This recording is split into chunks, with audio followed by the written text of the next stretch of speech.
Hello everybody, welcome to रॉयजिक वे YouTube channel पर आप सभी का स्वागत है, अभिनंदन है डियर स्टूडेंट्स। डियर स्टूडेंट्स, आज का वीडियो संबंधित है एक्टिव पैसिव वॉइसेस से, प्रेजेंट इंडेफिनिट टेंस के एक्टिव पैसिव वॉइसेस, और ये है इंटेरोगेटिव सेंटेंसेस, प्रश्नवाचक वाक्य हैं। इनमें प्रश्न पूछने का कार्य किया जाता है और इस वीडियो में आप सीखेंगे कि एक्टिव से पैसिव में चेंज परिवर्तन कैसे किया जाए। आपको पता है कि इससे पहले वाली वीडियोस में हमने आपको बताया एफर्मेटिव सेंटेंसेस के बारे में और साथ में आपको बताया नेगेटिव सेंटेंसेस के बारे में। उम्मीद और आशा दोनों है हमें कि आपने उनका अध्ययन कर लिया होगा और उस रूल्स रेगुलेशन साथ में जो बेहतर ट्रिक दी गई है उसको भी आपने अंडरस्टैंड कर लिया होगा डियर। तो वीडियो को अंत तक देखिएगा ताकि ये बहुत ही अच्छे ढंग से आपके कार्य आ सके, क्योंकि जितनी भी वनडे एग्जाम्स हैं ज्यादातर में अंग्रेजी सिलेबस में है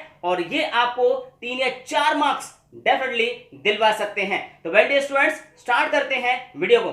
यहां हम देख रहे हैं डू आई प्ले हॉकी। पहला वाला जो कॉलम है वो एक्टिव वॉइसेस से संबंधित है, एक्टिव वॉइस से संबंध है और इसका संबंध है पैसिव वॉइस से। ये एक्टिव और ये सामने वाला पैसिव है, तो इस बात को ध्यान से समझते रहिएगा डियर स्टूडेंट्स। यहां हम देख रहे हैं डू आई प्ले हॉकी। जब भी शुरुआत में डू या डज आता है, जब भी स्टार्ट में डू या डज आता है, तो इसकी जो हिंदी होती है, डू और डज की जो हिंदी होगी डियर स्टूडेंट, ध्यान से समझिएगा, डू और डज की जो हिंदी होगी वो क्या होगी डियर स्टूडेंट्स। तो क्या से ये स्टार्ट माने जाएंगे हिंदी के सेंसेस में। जैसे अगर हम कहें डू आई प्ले हॉकी, क्या मैं हॉकी खेलता हूं।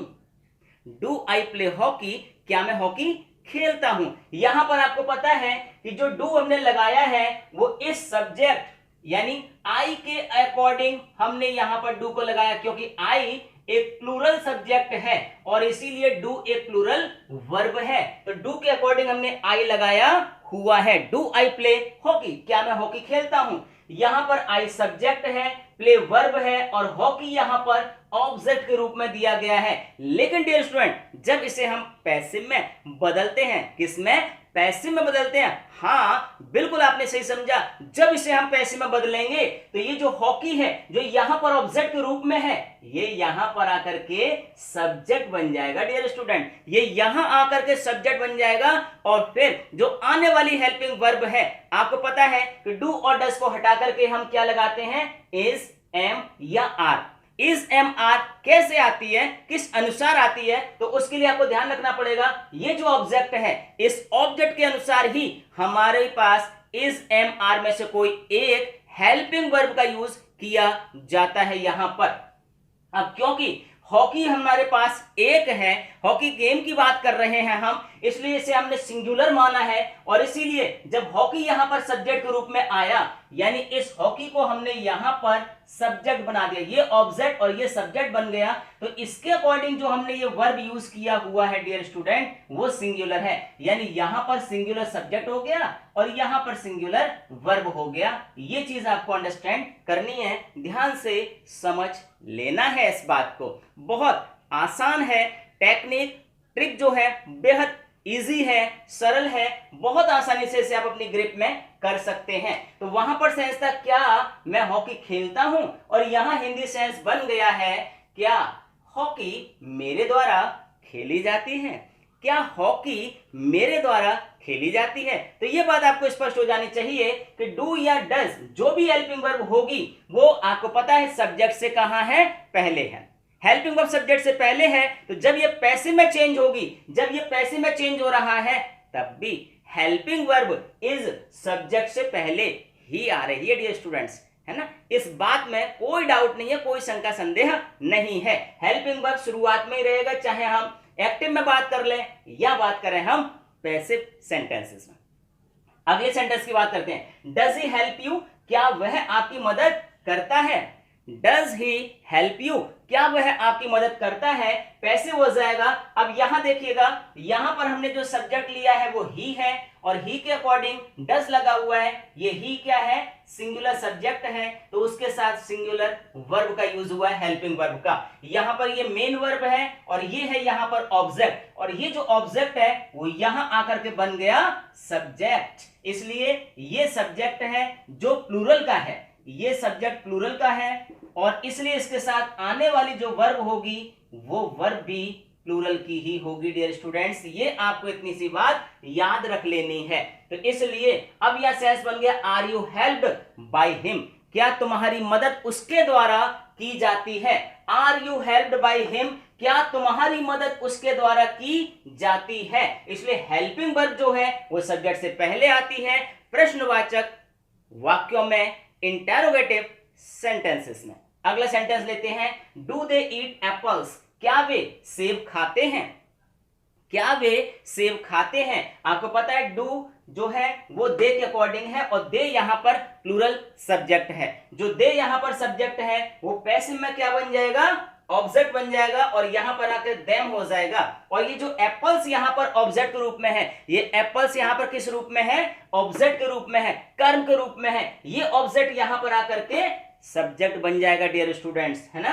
तो अब जो यहां पर हेल्पिंग वर्ब आनी है वो इस एप्पल के अकॉर्डिंग आनी है। यहां डू थी वो दे के अकॉर्डिंग थी, यहां आर है वो एप्पल्स के अकॉर्डिंग है, इसलिए क्या हो जाएगा, आर एप्पल्स ईटिंग, यानी ईट का थर्ड फॉर्म लगा रहे हैं, हेल्प का हेल्प्ड थर्ड फॉर्म लगाया है। इन पैसिव सेंटेंसेस में हमेशा ही हम थर्ड फॉर्म का ही यूज करते हैं। ईटन बाय देम, यानी क्या सेब उनके द्वारा खाए जाते हैं। हिंदी क्या बनेगी बच्चों, क्या सेब उनके द्वारा खाए जाते हैं। ये सेंस यहां पर बन रहा है, ध्यान से समझते रहिएगा।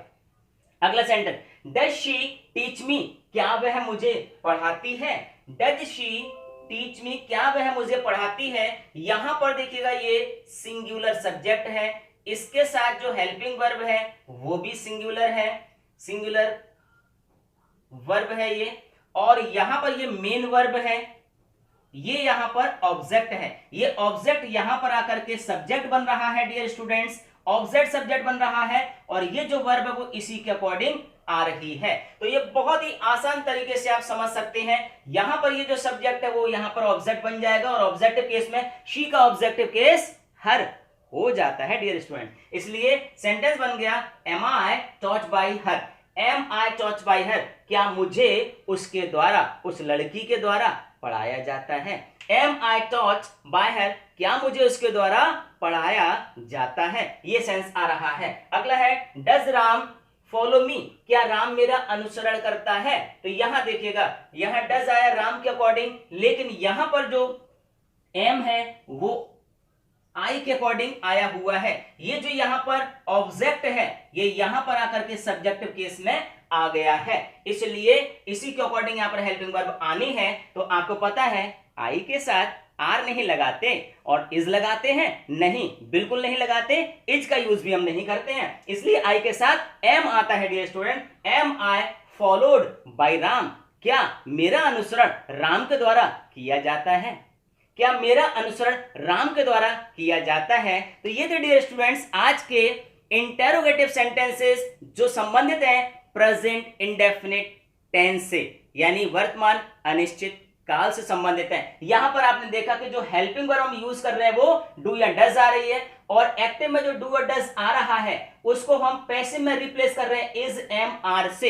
इज एम आर का तात्पर्य यह है कि जो भी हमारा यहां पर सब्जेक्ट आता है इस सब्जेक्ट के अकॉर्डिंग ही हम इज एम आर लगाते हैं। सिंगुलर सब्जेक्ट आ रहा है तो इज लग जाएगा, प्लूरल है तो आर लगेगा, और यदि आई है सब्जेक्ट तो फिर एम लग जाएगा। बड़ी खबर है ये आपके लिए और बिल्कुल आपको याद रखना है, ध्यान रखना है। अब हम अगले एग्जांपल्स के रूप में बात करेंगे डबल इंटरोगेटिव सेंटेंसेस की। डबल इंटरोगेटिव सेंटेंसेस में आपको क्या करना है, बस ये ध्यान रखना है कि आपको पता है कि जब डबल इंटरोगेटिव सेंटेंस बनेगा तो प्रश्नवाचक जो शब्द हैं वो वाक्य के मध्य में आते हैं, मिडिल में आते हैं हिंदी सेंसेस में, लेकिन अंग्रेजी में स्टार्ट में आ जाते हैं, शुरुआत में आ जाते हैं, है ना। तो चलिए उन्हीं की हम बात करते हैं इंटरोगेटिव टाइप सेकंड टाइप की यानी डबल इंटरोगेटिव की हम बात कर रहे हैं, उसके भी कुछ उदाहरणों को देख लेते हैं। डियर स्टूडेंट्स, देखते हैं डबल इंटरोगेटिव सेंटेंसेस को। जैसे हम बात कर रहे हैं यहां पर why do you play cricket. Why do you play cricket Hindi में क्या कहेंगे? तुम क्रिकेट क्यों खेलते हो? तुम क्रिकेट क्यों खेलते हो? यानी यहां पर जो हमारा स्ट्रेस है, फोर्स है, वो है यू पर। यू यहां पर क्या है? सब्जेक्ट है डियर स्टूडेंट्स, यू। और यू के अकॉर्डिंग हमने यहां पर ये हेल्पिंग वर्ब यूज किया हुआ है। तो आपको ज्यादा इसमें बिल्कुल भी स्ट्रेस नहीं लेना है, क्योंकि जब हम इन्हें पैसिव में चेंज करेंगे तो ये जो वाई है वो जहां है वहीं रहेगा डियर स्टूडेंट्स, जहां है वहीं रहेगा। और आपको पता है कि हेल्पिंग वर्ब के स्थान पर भी जो हमारी हेल्पिंग वर्ब आती है पैसिव सेंटेंसेस में या पैसिव वॉइस में, तो वो भी सब्जेक्ट से पहले ही रहती है। यानी पहले आ जाएगा क्वेश्चन वर्ड, जो वाई का वाई ही रहेगा, कोई चेंज इसमें हमें नहीं करना है। तो जो वाई है वहां पर वाई ही रहेगा। अब यहां पर यू के अकॉर्डिंग डू लगा हुआ है, लेकिन जो नया हमारा ऑब्जेक्ट आ रहा है वो है क्रिकेट। और क्रिकेट क्या है? सिंगुलर है। क्रिकेट क्या है? सिंगुलर है। तो जब ये इस साइड में आएगा, आपको पता है कि डू या डज को हटा करके हम क्या क्या लगाते हैं? या तो इज लगाएंगे, या एम लगाएंगे, या आर लगाएंगे। अब क्योंकि ये सिंगुलर है, ये क्रिकेट सिंगुलर है, तो आपको पता है कि इसके अकॉर्डिंग क्या आ जाएगा? इज। तो इसलिए अब सेंस यहां पर क्या आ गया? वाई इज, यानी डू को हटा करके इज लगा दिया और यहां पर क्रिकेट आ जाएगा। तो ये सेंस बन गया why is cricket. Why is cricket. यहां तक हो गया, कोई दिक्कत नहीं हमको। अब ये जो हमारी मेन वर्ब है, इसकी तीसरी अवस्था यानी थर्ड फॉर्म का यूज करेंगे, पास्ट पार्टिसिपल का यूज करेंगे हम, तो वो हो जाएगा PLAYED, प्लेड। तो बन गया वाई इज क्रिकेट प्लेड। अब एक प्रपोजिशन जो बिल्कुल कॉमन है, आता ही आता है, और उसके पश्चात किसके द्वारा? तो बाय, यहां यू है तो आपको पता है यू का यू ही रहता है। बन गया सेंटेंस पैसिव में, why is cricket played by you, यानी तुम्हारे द्वारा क्रिकेट क्यों खेली जाती है, ये बन रहा है हिंदी सेंस। अगला सेंटेंस देखिएगा, where do you teach him. Where do you teach him, तुम उसे कहां पढ़ाते हो? तो ये क्या है? हमारा क्वेश्चन वर्ड है। ये क्या है? हेल्पिंग वर्ब है। और ये क्या है? ये सब्जेक्ट है। ये क्या है? ये मेन वर्ब है। और ये क्या है? ये ऑब्जेक्ट है। तो आपको पता है कि जो प्रश्नवाचक शब्द है वो शुरुआत में ही रहेगा, इसलिए जहां पर वेयर है वहीं पर रहेगा।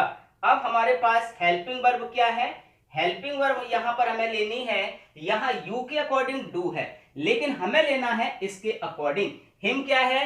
ही का ऑब्जेक्ट है, ही सिंगुलर है, थर्ड पर्सन है ना। तो इसलिए यहां पर आ जाएगा इज। तो वेयर इज, ये सेंस बन गया हमारा। अब यहां पर हमें यू से कोई लेना देना नहीं है, अब हमारे ऑब्जेक्ट हिम के अकॉर्डिंग हम यहां पर हेल्पिंग वर्ब यूज कर रहे हैं। तो वेयर इज, वेयर इज। अब यहां पर जो ऑब्जेक्ट आ रहा है, ऑब्जेक्ट को हमने हिम को ही में बदल दिया, तो वेयर इज ही। और ये जो मेन वर्ब है हमारे टीच, इसका तीसरी अवस्था यानी कि थर्ड फॉर्म ले लीजिएगा, तो वो हो जाता है taught. Where is he taught. अब प्रपोजिशन जैसा आता ही है, तो ये हो गया बाय, और जो न्यू हमारा सब्जेक्ट आ रहा है वो यू को चेंज करेंगे तो वो यू ही रहता है, इसलिए सेंटेंस बन गया where is he taught by you.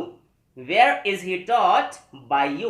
तो इस प्रकार से डियर स्टूडेंट, कोई भी प्रश्नवाचक शब्द यहां शुरुआत में आ सकता है, और उसको आप जो ट्रांसफॉर्म करोगे, पैसिव में बदलोगे, तरीका यही है जो बेहद आसान है। यानी शुरुआत में क्वेश्चन वर्ड रहेगा, उसके बाद हेल्पिंग वर्ब, और उसके बाद जो यहां से ऑब्जेक्ट को हमने सब्जेक्ट ग्रुप में चेंज किया है वो आ जाएगा। तो वेल डियर स्टूडेंट, उम्मीद है कि ये वीडियो आपकी आशा और उम्मीद दोनों पर स्टैंड करेगा, खरा उतरा होगा।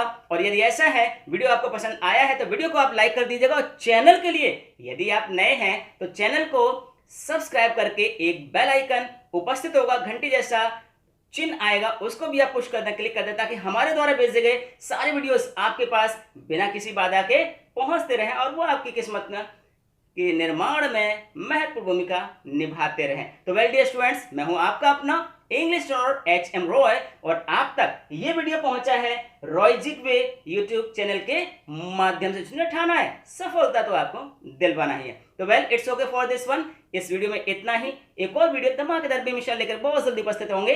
जाएगा नहीं कहीं, क्योंकि कॉम्पिटिशन्स का माहौल बहुत जल्दी गर्म होने जा रहा है। तो well thank you for watching. जय हिंद, जय भारत।